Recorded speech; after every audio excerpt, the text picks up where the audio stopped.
What's up, guys? It's Matt Jackson and Clay Smith, and we are the Wash Bros. Welcome to episode 10 of the podcast today, where we're going to be talking about, are you slow? And this is kind of a unique topic because we are in the busy season, right? But if you guys are new, or if you guys been in the business for a while and you're worried about being slow, what we can do is kind of break down how we're going about the situation and the market, and looking at data from the past, the present, and then the future to try to work our way through this and kind of how we get through times such as this. So you want to kick this thing off, Clay? As always, I'd be happy to. Yes. So are you slow? I see a lot of guys talking online about being slow. A lot of guys hit me up asking me, what am I doing differently? What am I doing to stay busy? We just did 70 houses last month. I think we were up 40%. I mean, how do you know it's slow, right? So what are you doing to analyze your data? What are you doing to keep up with the numbers from the previous year? And as we've talked before, CRM is a great start with making sure that you're putting all the data in, consistently putting the data in. If you're just doing it every now and then, whenever you feel like it or whenever you have time, then it's not going to properly work. So you don't know if you're getting that most accurate data or not. But highly recommend making sure you're tracking your numbers. It's kind of hard to do that off a pen and notebook and say, okay, I have these customers, I have their phone numbers, I know where they live, and I know how much I charge them. But if you're not putting all those numbers together and getting the data and getting reports off of that, it's kind of hard to tell. You may not be slow. It may just seem slow. And that's kind of how me and you have talked about, Matt, with the previous month. It seemed slow, but we were actually way ahead of the previous year. Exactly. And if you don't measure, you're never going to know if you're slow or you're just getting more efficient. And Clay's been in this game a while and he's getting more efficient. So he's banging out $1,000 of work before 1 o'clock. So of course, if you're doing that, you're going to feel slow if you're comparing it to years in the past when it would be an all-day ordeal. And it's the difference between, are you being busy versus are you being productive? And if you're not looking at your numbers and understanding, okay, well, if we're not doing the same amount of jobs, are we making more money? And ultimately, if you're making more money, that's all that matters. So don't get stuck in being busy and the trap of, I got to be always hustling. I got to always be working. Track your numbers. If you've optimized your way of doing things in your systems and you're really good at washing, and hey, I can knock out a full day's worth of work in half of a day, that's not being slow. That's just being productive and successful. So it's important that with the data of like your numbers, your profitability, revenue, all that stuff. It's important to look into everything to make sure that, are you really slow or are you just getting really good at what you're doing? And I know for us, we looked at our numbers last month in March and our revenues were pretty flat from the year previous, but we ended up actually doing a little bit less jobs. So our average ticket went up, but our job number went down. And I think for us, it's due to, and probably what a lot of people are seeing is we've had kind of a colder start to the spring. looking at our numbers last year, it seemed like middle January, February, we really started ratcheting up. The warmer weather came in, and we were able to put like consistent residential numbers up. But this year, we're not seeing that yet, and there's still pollen out, and it's colder. I know I got plants and stuff, so I still have plants in my garage because last night I think it got to like 36, 37 degrees. So like factors out of your control are probably causing it to be slow. And that's kind of where we're at with our numbers. I was looking at our numbers for last April, and we did like 55 grand last April. So it may be tough to hit that this April. And it's just that volume that we're normally seeing hit hasn't hit us yet because I think it's still pollen dependent. It's still waiting on the weather to warm up. And I'll let you go back to what you were talking about, Clay. But like if I didn't have the numbers to back that up, I would just be like, "Oh, we're working 5 days a week." I don't know, like it seems the same. And then I'm looking more into the data and saying, "Okay, we're making more profitability per job, not the end of the world, so we're trying to salvage the situation here versus just complaining and not having a game plan." One of the biggest things I see is a lot of people are hopping into this business. It's a very saturated market, and we know it's very saturated where we're at. So everybody's trying to do it. They're buying a pressure washer, and then they're freaking out because they're not having any work. They just quit their job. Some guys are doing it part time, whatnot. But you got to understand it. Rome wasn't built overnight. So and you got to start early with this analyzing the data stuff. You got to start early so you understand your market better. You understand what you're doing. You're keeping up with what you're doing on marketing and what's working on marketing.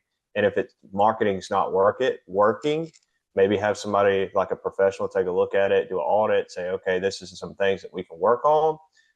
But that I think the marketing it plays a big part in it too. But you also got to be careful. You just got to be smart. You got to be strategic. You got to be consistent with it. But in other words, going back to what you were saying about the being slow part, I think that a lot of people need to understand that you can be busy and still be slow. If you're not moving that, if you're doing jobs just to stay busy, you're not moving the needle. That's considered slow to me because if you're going out and you're just doing the work just to you're just spinning your tires, you're not getting anywhere. So what you need to do is you need to take a step back and say, okay, this is not working for me, and what can I do to make it better? And that's where the analyzing the data comes into play, and you can kind of see, all right, this is what we need to work on. Maybe dip a little bit more money here, maybe but tracking numbers is so important, and I think it's one of the main things that you need to do in your business, especially if you're willing to grow year after year after year after year. Absolutely. And it's great to look at your numbers maybe on a Sunday, like this podcast. If you're sitting here listening to us, go over your numbers, look at your week. Don't just say, okay, how many jobs do I have this week? Like, say, what did you do last week? Reflect on that. Where are you at for the month? We're at about the midway point of April. So this is the busy season. This is where we need to be really dialing in. How are we making our money for the year? How are we positioning ourselves to finish up May, June, all that stuff? What are we doing to get ready for the July, the August dip and carry us into the fall season? So like we need to have all systems go right now and be dialed in on what we're doing. That way we're maximizing this year's opportunity. And what we'll do Sundays, I usually look at the numbers and I say, okay, well, I got this coming in for this coming week. This is where we're sitting at month to date. This is where we're at for the quarter. So if anybody, uh, like you should break stuff down, not only a yearly goal, but like a quarterly goal where you have like January, February, March, and then you have April, May, June. April, May, June, you're going to have big numbers there. And then you got the summer, and then you got the fall and the winter again. So break it down and say, okay, last year we were able to do this. This year we're doing this, and try to figure out like percentages of growth of each time periods and how many jobs you've been doing, and look into like your average job ticket. There's a few KPIs or like metrics that we like to look at. And it isn't just, oh, this one job I sold for this. I know the last podcast we were talking about how to hit $1,000 a day. That's great. And we we go a step farther for that and say, okay, like I'm hitting $1,000 a day. How much are those jobs worth? And then we're zooming out and like, okay, so this month we're doing, say, $50,000. And off of $50,000, how many jobs is that? And then we go deeper into it and say, okay, if each job's $500, there's like 100 jobs. And break it down into, say, how can we be as efficient and profitable as we can so we're moving the needle. And if the volume isn't there because of leads are down, we're going to have to figure out how to raise our prices. Otherwise, we're not going to be able to close, and we're not going to be able to hit the numbers we want to hit if we're just purely going on volume. Because that's one thing I've noticed. Pricing is a little bit of a hiccup here and there with certain people, because I've had normal people call and they're like, "Do you have any specials this year?" I'm like, "We did your house and driveway for a $300 minimum in 2023. It's going to be the same price. It's not going down." And they're like, "Well, I'm going to get some other quotes." And those people may have been customers in the past, but they're not customers today. So be selective, narrow down the amount of people that you're doing business with, and try to maximize that average ticket to raise that up. That way, you're able to continue to grow your business even if the leads aren't there and the volume isn't there. But I'm just high level looking at. I pulled a report on House Call Pro, which is our CRM. So um, from January 1st of 2024 to April 30th of 2024, we ended up doing like 239 jobs. And that put out a revenue of $112,000. If I haven't, like, we haven't really booked out April too far. Um, and we're looking at like maybe we probably have another $20,000 that we can squeeze into April, the end of the month, and we might be a little shy of where we were last year if we do that. So like we are seeing a little bit less number from the beginning of January to end of April this year, but we're getting a lot of communication with customers about, hey, May, we want to push our normal house wash from April to May or from May to June. So we're seeing that push. And what I remember about last year was it seemed like the spring took off like crazy, and then once June hit, it kind of died off. So we're going to see a later spring this year. So if you're kind of stressed out and worried, I don't I don't think you should be worried, because once it warms up and the pollen's gone and everything like that, it should be pretty busy and it should carry us through maybe deeper into the summer than it did in the past. That's just kind of my 2 cents with everything. Yeah, over where we're at, on the East Coast. Obviously, Matt's out on the East Coast as well. If you've been following our journey, the weather definitely plays a big factor. I definitely felt like it was busier last year until I went back and looked at my numbers. Obviously, that's what this episode's all about. So it's just crazy how you can go back and say, okay, wait a minute, we're good. So, but yes, definitely felt like there was a lot more lead volume coming through earlier in the year, just because, like you say, the spring took off quicker. We had 70 and 80-degree weather. I felt like late February, early March, all the way through, and we didn't ever really get another cold front through. But we've had a lot of chilly weather, and I think it's scaring a lot of people. Not many people are getting outside, looking at their houses, spending any time outside. We have Easter coming up. This is the weekend before Easter when we're recording this. So um, the Easter, that kind of gets people ready and excited, obviously, to get their houses cleaned up for their families coming over. So about from this point on, it should be hell on wheels. We just grab a hold and hang on tight and hope that you've done the right things that you need to do to set yourself up for spring. It's like we always talk about: in the winter, we set ourselves up for the spring; in the springs, we set ourselves up for the winter. And I truly believe that is a good formula for success. You always need to be looking ahead to set yourself up, because 3 months and 6 months down the road, you need to be washing houses too. And that's just how me and Matt stay successful with just washing. That's the only services we offer. We don't do any other stuff like gutter cleaning, any of that. I still have that on my website. I'll do it for some of my old customers, but I'm kind of straying away from that and focusing solely on pressure washing, because I truly believe if you get good at one thing, you master one thing, you study one thing, you can conquer it, and you can be that guy in your area. Exactly. And It is funny. I saw a reel. I think it was like Andrew Tate or somebody. So however you guys think about that, it's kind of that the mindset of like that, put your head down and grind. And it's like if you want this lifestyle, you have to put your head down for a decade before you say or complain about anything and do the work. And what does it mean by do the work? It doesn't mean do one thing a little bit, do one thing a little bit, do five different things in that decade. Put your head down and grind out on that one thing that you can be the best in your market at, and do that for a decade, and then you're not going to be complaining about it. A lot of you guys are in this business for 0 to 2 years, and it's almost a crapshoot probably for the first 5 years. Like I'm at that point where this will be like my fourth full season of being full time, but I've been in it since 2019 ish. So I've had like 5 years in the business completely, and I'm finally feeling like I have footing beneath me. And like if you're stressing out, don't sweat it. Don't try to reinvent the wheel every 6 months. Like it's a grind. Keep your head down and keep plowing forward, because you're going to have good months, you're going to have bad months, but overall you're going to average out better. Like our revenues are going to be about in par with where they were this last year from 2024 of January to like end of April. And I'm looking just at our year to date from last January to the date today of last year to where we are today, and we were down 42 jobs.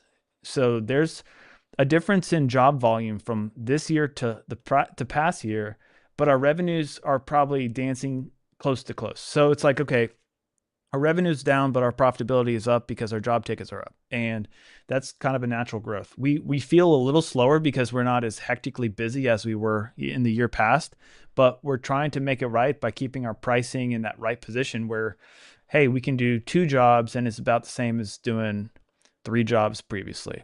And that's kind of where you want to be at. And I've noticed just my marketing approaches have shifted. No longer am I posting a lot in these Facebook groups because I feel like it's a race to the bottom. I'll see somebody ask a question, who can wash my house? And then there's 20 people respond, and then I respond, and then they either ghost or they say, can you take $30, $40 off the price? And to us, that's not worth our time.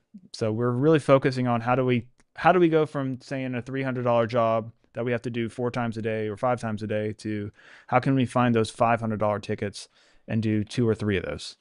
And yeah, we're slower because we're not doing as many jobs, but our revenue and our ticket size is still there. So the importance of what we're talking about today is like knowing your numbers, knowing the data. Like this is what's required to have a healthy business. And when the economy dries up a little bit or when the seasons are slower, it's important to really know your numbers. 100%, especially for your mentality. Mental game is one of the biggest games in this business, and then obviously the numbers. I truly believe you, like you said, you got to have all these numbers down. You got to have it documented. I think we originally started back in 23, I believe. So maybe 22. I can't remember when we actually started. I got tired of dealing with the pen and paper, tired of fumbling stuff, tired of losing people's stuff and losing customers. Because, like we've said before, if you are not logging all this stuff, what are you doing? You're basically pissing away money because each one of these customers costs money. Exactly. And by keeping track of your records, you have where you charge the people last. So if somebody was doing the job for $300 in 2022, throw on $50, $75, you're kind of baking in like that market inflation and market adjustment there. So those people are either going to say yes, and then you continue and go forward, and then that's allowing you to make an extra $75 a job. And if you're doing 3 jobs, that's like almost doing another job. So you're able to reduce the amount of jobs you can do by just kind of raising that ticket price. And if the customers push back and hesitate and they're looking for the cheapest option, well, they may not be the best fit going forward. So you have to be okay with letting people go, because if they're just price driven, they're going to just go and find the cheapest option. And hey, if I'm hiring somebody to just spray water and clean a driveway, I may be interested in the cheapest option. It may not be the best fit for me, but as a business owner, you have to look and decide, hey, do I want to be a people pleaser and say yes to everybody and kind of just go with whatever people are trying to push on me, or am I trying to be really selective and grow my business and find those customers that are going to be the most ideal customers as we go through the colder months, or we go through like a slower start to the season, and we do what we can to like really position ourselves to grow as much as we can this year.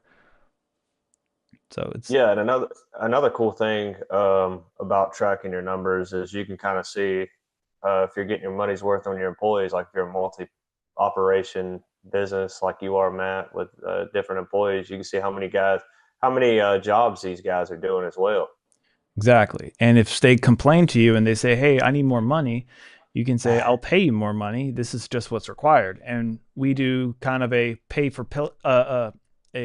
play essentially, where you're getting compensated based upon your performance. And people, they like that. That way it's fully transparent, and they say, "Okay, well, this is going to be my schedule. This is how much I'm going to make this week. If I need to take a lighter day on a Thursday, I will make I'll make $150, $200 less in my paycheck, but I know that in advance." So it kind of helps. It helps you as the business owner with figuring out your numbers to hit your goals, and then it also helps the employees you have figure out what they need to hit for their personal goals. So if they want to take a shorter day, they need to understand, okay, is that trip away worth me making less paycheck of $200 this week, or is this something that I'll just do on a weekend? And that's the thing, everybody's complaining about money nowadays. You just with tracking numbers and with being transparent with yourself and with your employees, you're able to really say, okay, well, you want to take 2 days off this week, you're going to get paid $200 less or $300 less.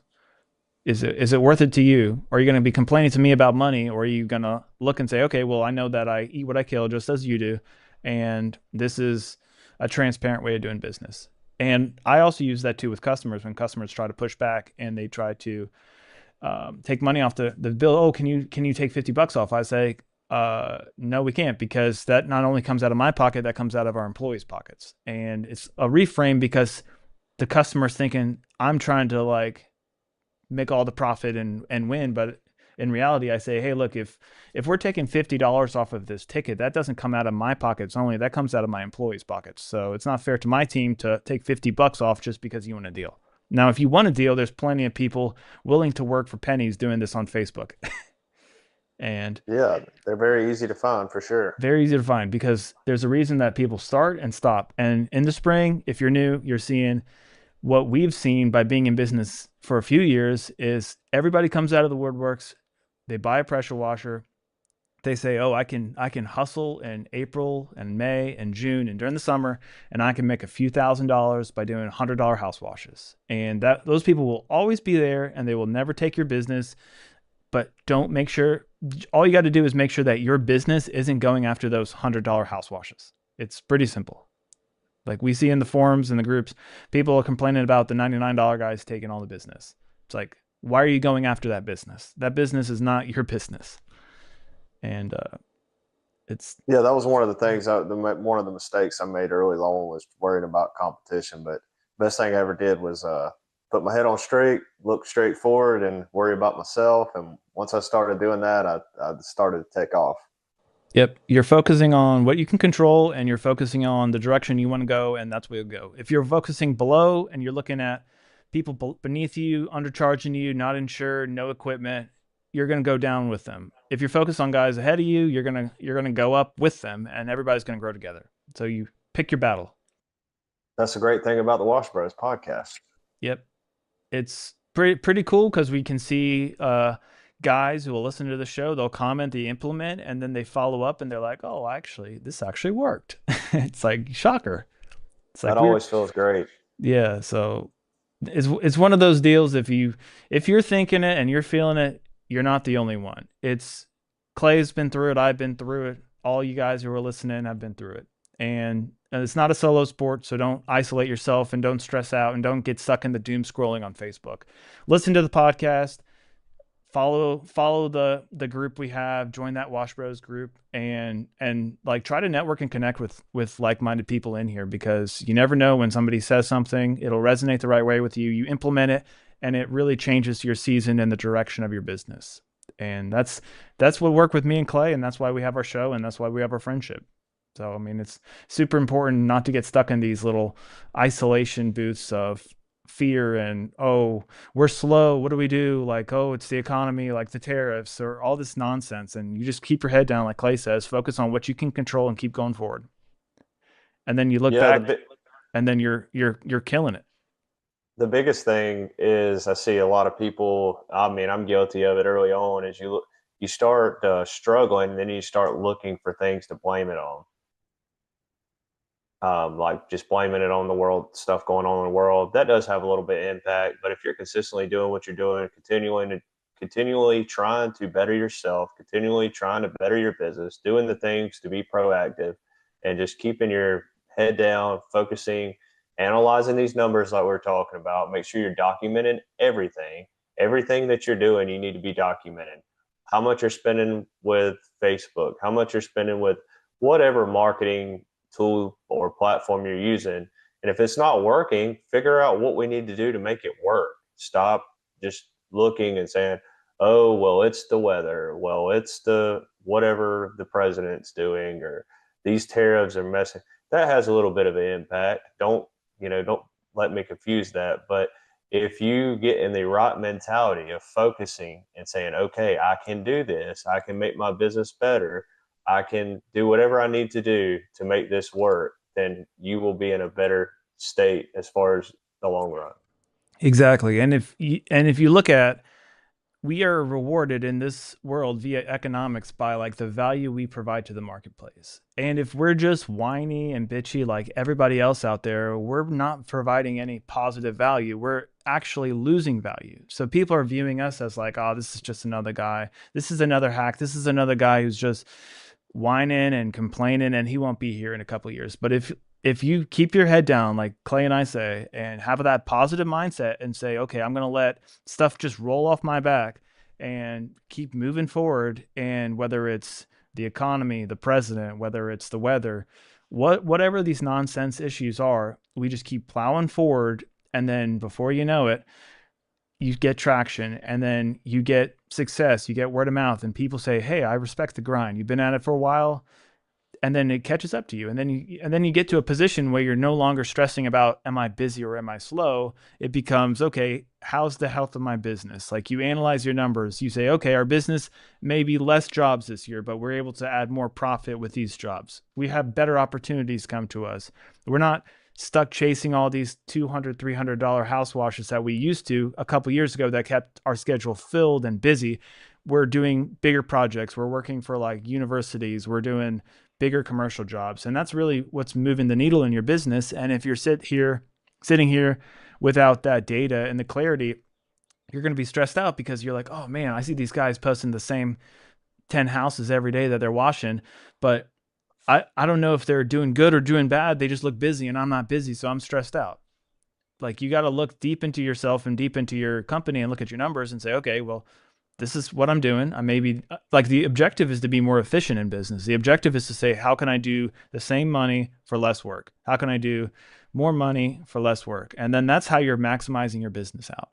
So, like, as stuff shifts, you got to be creative. You got to come up with ways and say, okay, my business is really efficient at doing this type of cleaning. I'm really good at cleaning HOA townhomes. I'm really good at cleaning colleges. I'm really good at cleaning parking garages. How can I double down on that and try to be the best at that, as opposed to how am I trying to chase gutter cleaning? How am I trying to chase oxidation removal? How am I trying to chase whatever I see going on social media that looks like that guy's making money and I'm stressed out because I'm not busy?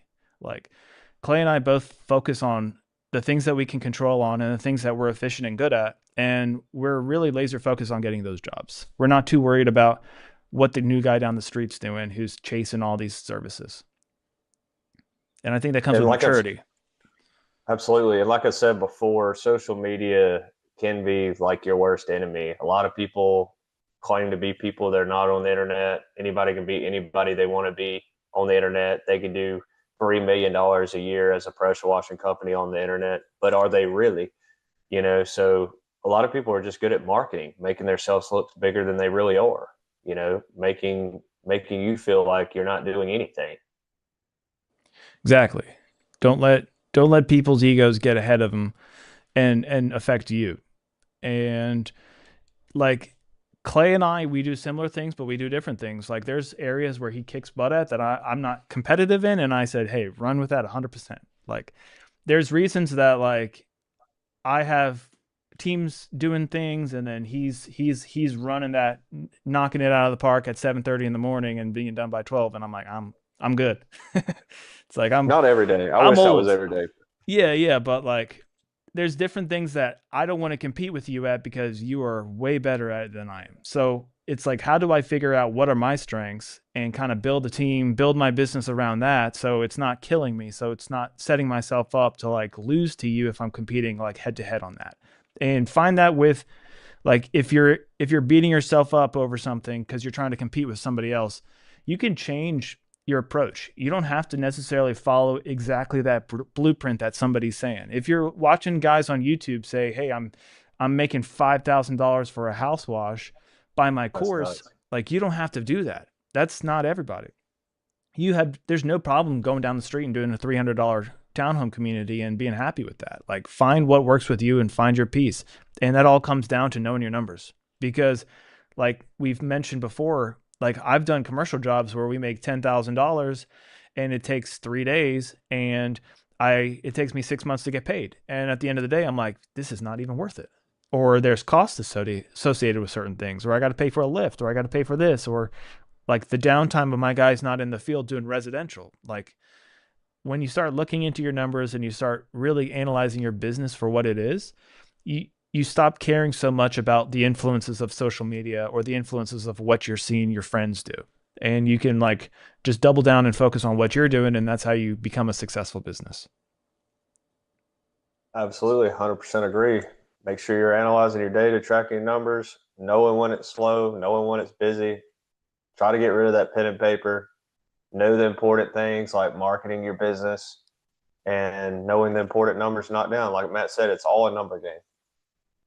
And it's okay to be bored with your business. I know Clay and I will talk, and he's like, "Man, I'm like getting really good at this." And like that's the objective, isn't it? Like in the beginning, it's the struggle, it's the hustle, it's the grind. We're like rolling that boulder up the mountain. And then you get to the point where you're getting really good at it, and you're like, "You know what? Like this isn't as difficult and as hard and as challenging and it's like so much of like an exciting thing as it used to be because hey, we're efficient, we're good at it."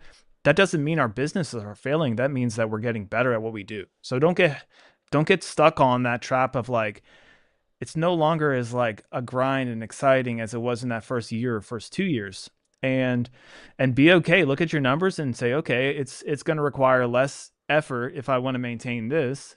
I'm cool with this. I'm able to get more of a lifestyle out of it, or I can double down, I can reinvest, and I can grow my business. So like the beauty of what we're doing is we can kind of set the pace to whatever we have. And that's kind of something that I'll go in and out of because if you're sitting here and you're like, I have memories of the past of like the grind of sun up to sundown, and then as you're in business longer and say you have teams or you're more efficient, you're like, if I can knock out the same revenue doing half the jobs, or I have a team doing it, I'm not going to feel as stressed. I'm not going to feel as like satisfied with the day's work than if than me doing it back in the day all solo because it was like I was so busy, I was so stressed. As you get better, you get more systems in place. It gets boring, and it's okay to feel that way. So that's just kind of another side of the coin. Whereas like we're looking at our numbers, and I'm saying, okay, like should we be stressed? Our job tickets or our job number of jobs are down.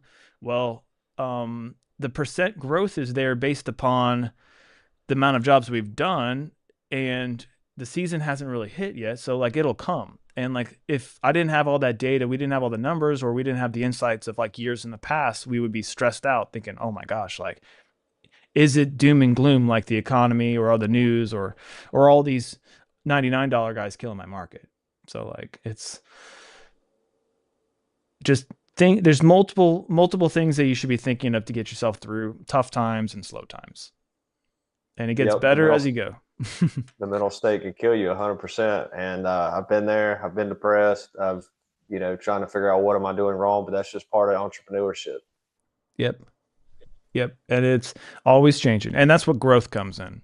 Like you hear growth, personal growth, and it's one of those things like you won't be ready for that next level until like the better version of yourself appears. And that's something that's it's hard to hear because you kind of have to experience and grow into it. And it's like you're not ready for that next thing until you level up as a person. And you don't know when it happens. And then one day you wake up and you just have like an epiphany moment and you say, "Oh, that makes sense." And then like a floodgate opens up and then stuff comes in. So It's weird how that works. it's very I've been weird how there. it is. Whether you want to call it the universe, you want to call it God, it's like God's not gonna he's not ever gonna leave you in a situation where you're not prepared for it. You're just in the lesson to build yourself to that man you need to be to receive that lesson. And don't view lessons as defeat. View them as just a part of the chapter. Because I agree with that 100%.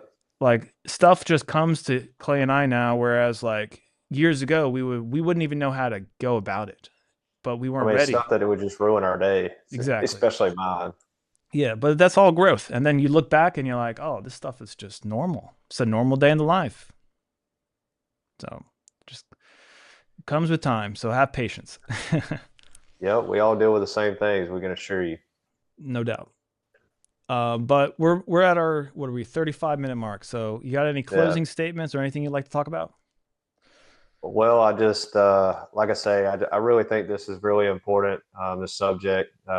It's really been a success of my business, really helped me understand my business, really helped me understand the seasons of my business, knowing when I can do vacation, knowing when to give my wife a heads up. I think communication with your family is very important when it comes to this. It's something that I've learned over the few years that I've done this.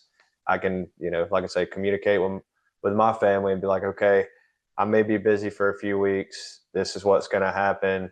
Try to be less on the schedule for me. That way it helps me out mentally, whatever. And then they're mentally prepared as well. Like, okay, dad's told us that he's working for the next few weeks. He's going to be working hard and he'll be there when we need him, but he's going to be a little busy, maybe a little tired, but I think that's very important. Communicate with your family, especially if you're busy, as busy as I am anyway. And then just like I say, a huge part of success for your business. If you want to be successful, you'll find a way to get that CRM.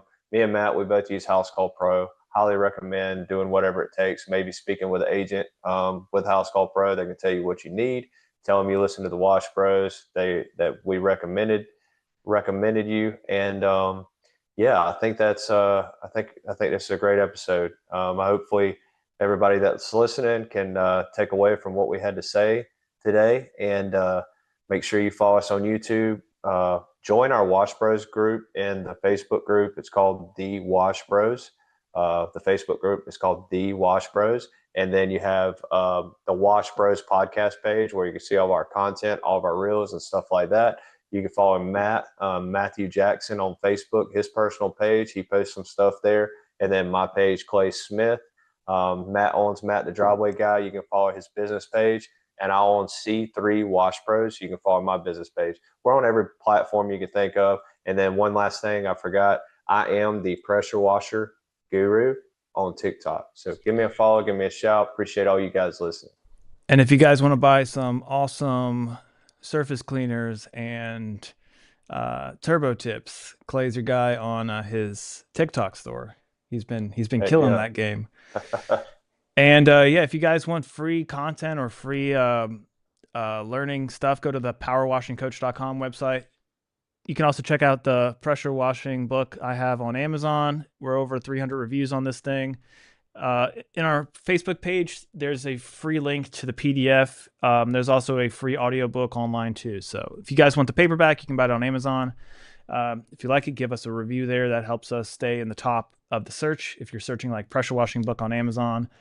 And we're working on like redoing our power washing coach website, trying to put like some material up there, coursing, make it more simple. As we have people who follow and like our page, it's just easier for us to communicate directly if we can kind of put everything on one page. And I was trying to get an Amazon store set up for merch, but I'm going to do a print on demand service. So stay tuned. We'll get some cool shirts and stuff here in the future. But if that's everything, make sure to give us a follow. Like Clay said, follow us personally, follow our pages, and we'll see you on the next one. Peace out, guys. See you guys.